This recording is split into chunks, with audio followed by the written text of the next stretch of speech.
Get out your crystal balls. Let's see what's next.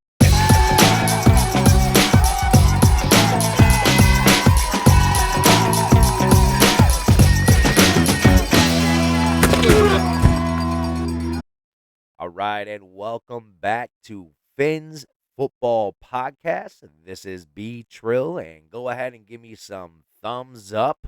And if this is your first time, go ahead and subscribe. I want to make sure you are getting the latest breaking news, recaps, predictions, and of course, anything that comes up Miami Dolphin news. I want to make sure I get it to you first.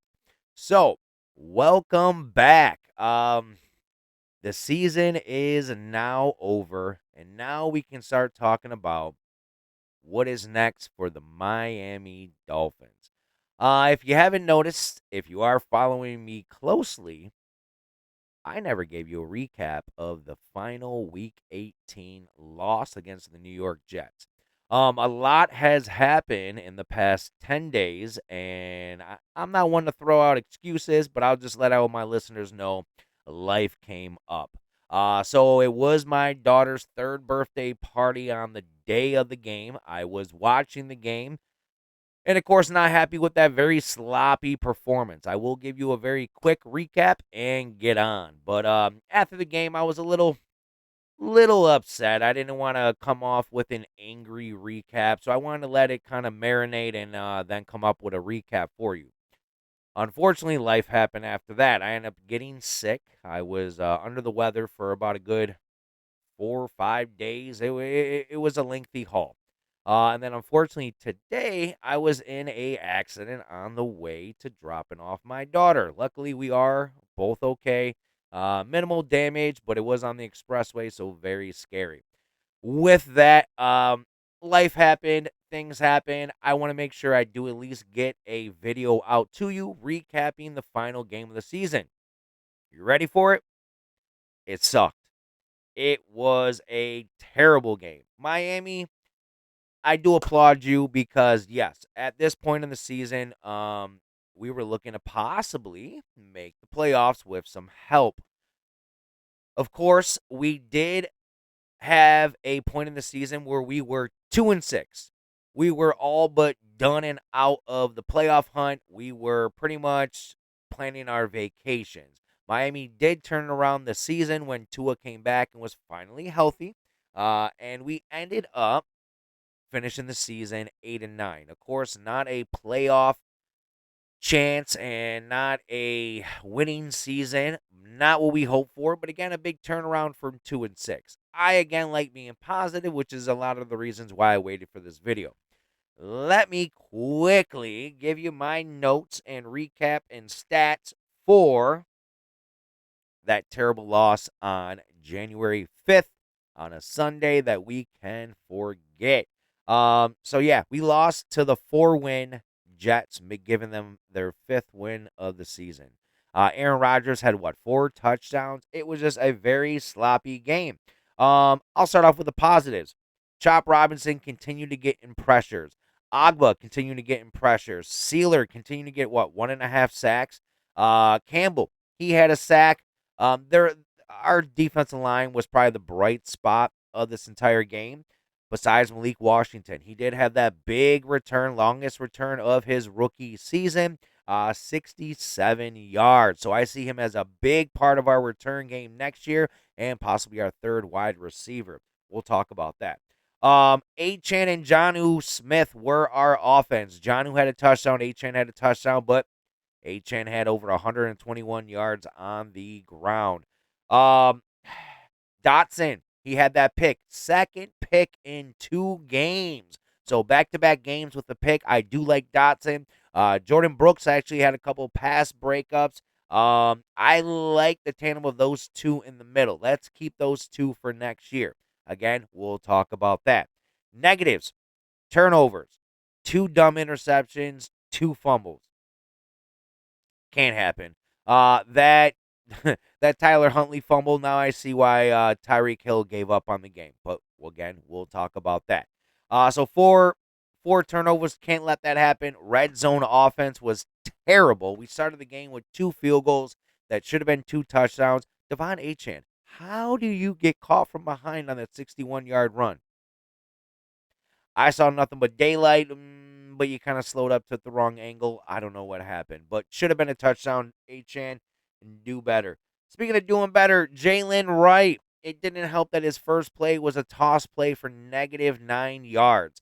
Um, he finished the game with 6 rushes, -4 yards, -0.7 average. Can't let that happen. He did have an 8-yard long run, but no. Huntley, 2 interceptions he threw into double coverage. One was to Waddle. The other one I forgot was over the middle in the red zone, was just terrible. Huntley, I don't know if you're our backup quarterback. That we will see. That's really all I want to recap against the game against the Jets. It was nothing pretty to watch. We needed Denver to lose. They won 38 to nothing.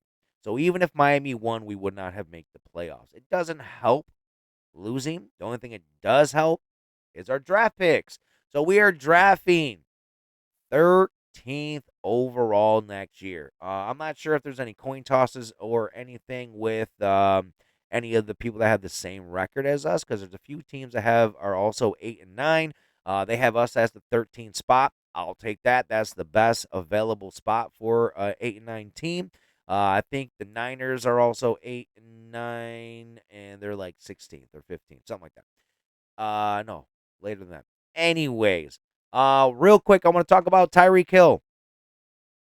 He gave up on us. Again, his agent came out that he did play all season long with a wrist injury. He was told to have season-ending surgery back in preseason. He continued to play and wanted to play for his team, which is a big thank you. He probably looked at the scoreboard, saw Denver was up, and just quit third quarter. There is video out there, Waddle being like, "Hey, Cheetah, you done?" Yeah, he was done.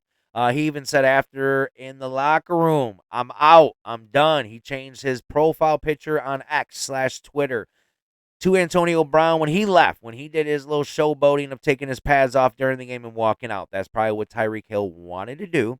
He wanted to skip his exit interview. He was told that it's mandatory. He did show up.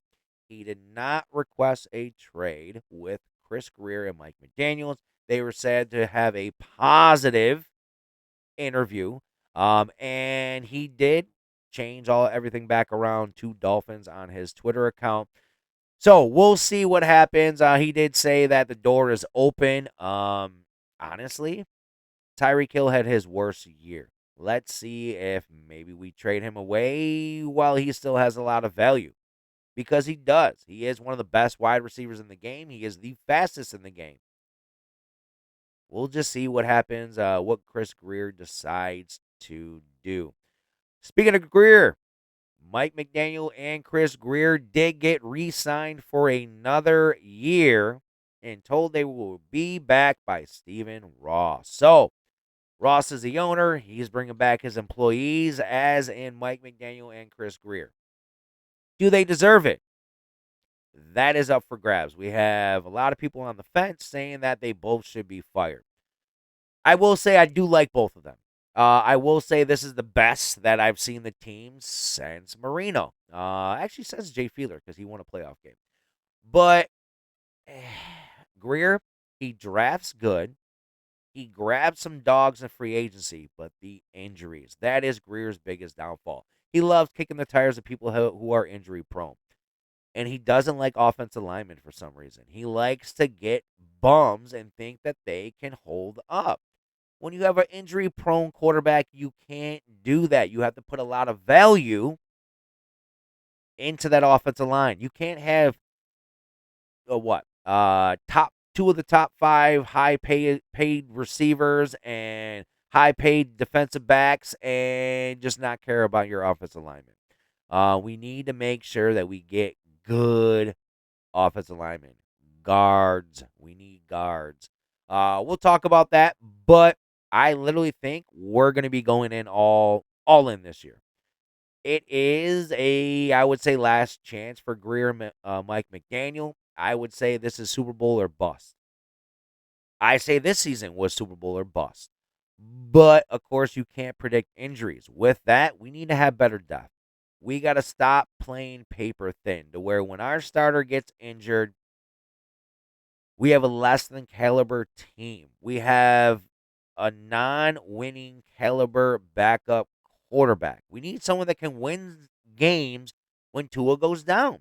It is a very high probability that Tua will not finish the season. He has done it once in his whole career.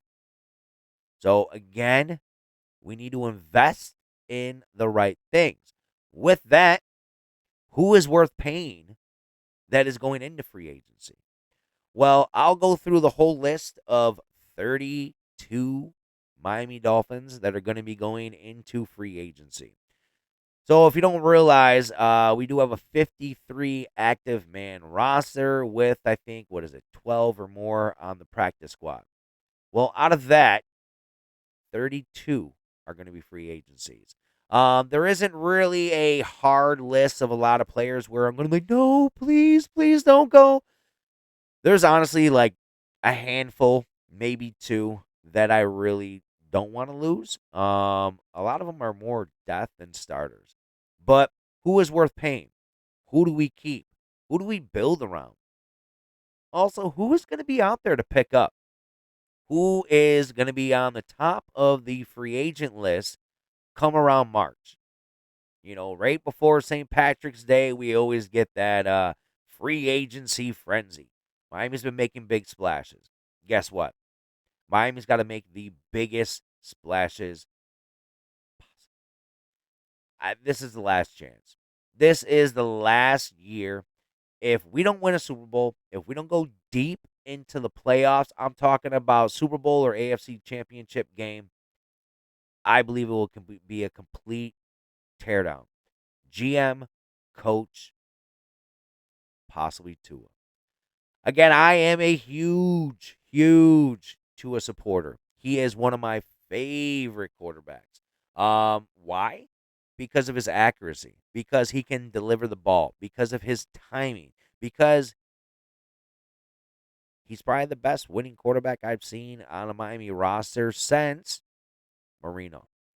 And I know that's not saying a lot. We've gone through the trenches of just bad backup quarterbacks, bad starting quarterbacks, bad drafting quarterbacks.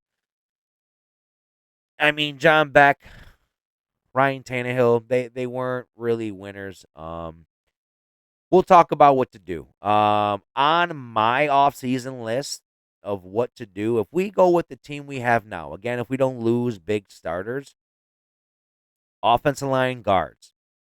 The guard is our biggest spot.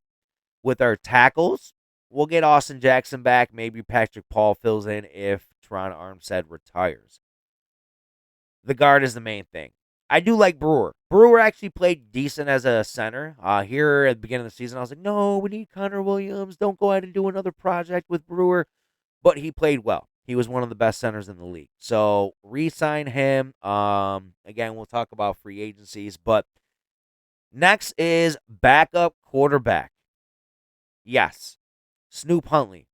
You won one, maybe two games for us all year. I need to pull up his record. I think he was like 2-6, 2-5, two and not enough. We need a winner at backup. If it pushes Tua to maybe start, if we go out there and get like a Gardner Minshew, we're not going to pay for a Sam Darnold. But if we go out there and get a winner at backup, someone who's won before, we'll see. Maybe we get Carson Wentz. I don't know. Even though he didn't do good against the Broncos. But that is number 2 on my list. Next is defensive backs, safeties. Do we re-sign the Snowman, Javon Holland? Do we bring him back? I want to. He had his worst year possible, but he's played well also before. So I think maybe we bring him back at a cheaper price than we would have previous years. But I like the Snowman. Jordan Poyer kicked to the curb. He was terrible. He was injury plagued, missed tackles. Holland was missing tackles. He was injury plagued. Our safety work was just terrible. I say bring Holland back for cheaper, but also get better depth. We need a better third safety for when people go down. We had what Marcus May. He was all right. But again, we need winners. So again, that is third on my list: safeties, defensive backs. Next on my list is third slash second wide receiver. What are we gonna do with Tyreek Hill? Do we trade him? Can we trade him? How much money will we save if we trade him? Well, guess what? I'll go over that. If we do trade him, I say we go big and go get T. Higgins. T. Higgins is somebody we need because he is opposite of Waddle. He is someone that has a bigger body, goes up and grabs the ball. Waddle is just a speedster. So if we do get rid of Hill, go get T. Higgins. We'll take a look at who else, but I like Malik Washington. Again, big on the return game, but maybe he can develop more as that third wide receiver that we thought OBJ was going to be this year. What a waste. That's also why they're kind of calling for Greer's head. But with a couple things we can do. Bradley Chubb. If we cut him, we save $19.55 million. If we restructure Bradley Chubb, we could save $13 million. Either way, with him not coming back all season, I see either one of those are coming. I say that we're going to restructure or we're going to cut him. So either way, we're getting money that way, I hope. Tyreek Hill, if we trade him post June 1st, we can get back 14.97. I believe that will be a lot of dead money because I believe he is looking at 27 to 29 mil this year. Jaden Phillips, if we give him an extension, which I hope he can stay healthy again, we could save 9.6 mil. Zach Sealer, if we give him an extension, we could save 12.4 mil. Oh, I'm sorry. He is due 12.4 mil. We could restructure, possibly get half of that back, maybe around 6 mil back. Armstead, you can't stay healthy. Just retire. Please just retire. You're great when you're on the field and healthy, but please retire. If you retire, we get back 15 mil. 15 million. If we restructure and somehow he stays healthy, we get back 9 million. So there's a lot of moves we can make to get back a lot of money. Right now, I think we are over the cap by like 11 million, but you see, with just a couple moves, we can make some big moves. I'm going to be going into more videos later on. I don't want to give away everything, but I'm going to go through the Miami Dolphins salary cap. There is a website called Over the Cap. I'm going to be going over that in depth in the next couple weeks, days. I'm going to talk about what our game plan is. I'll probably do A, B, and C. I'll also start diving into drafts. What is the biggest need in draft? Do we go best position overall? I'm sorry, best player overall, or do we go best need in position? You really can't tell until you see how the board falls about what would be the best option. But again, even when you make the pick on game day or on draft day, you won't know until a few years later. Here we're still evaluating players at their fourth and fifth year, but I got a lot of exciting videos coming up. So again, the Miami Dolphins 2024 season is over. It ended at an 8-9 record. We did not make the playoffs, but I will be going over what is next. Who do we cut? Who do we keep? Who do we go out and get free agency? Who do we pick up in the draft? What are our bigger needs? But again, I just want to thank everybody for tuning in. Please, again, go ahead and hit that like button. Go ahead and subscribe, like, share. Get my name out there. Let everybody know. To those subscribers, thank you for being loyal. I apologize for my absence, and I plan on getting videos out at least once a week for you. So tune in. Until next time, stay classy. Fins up, family.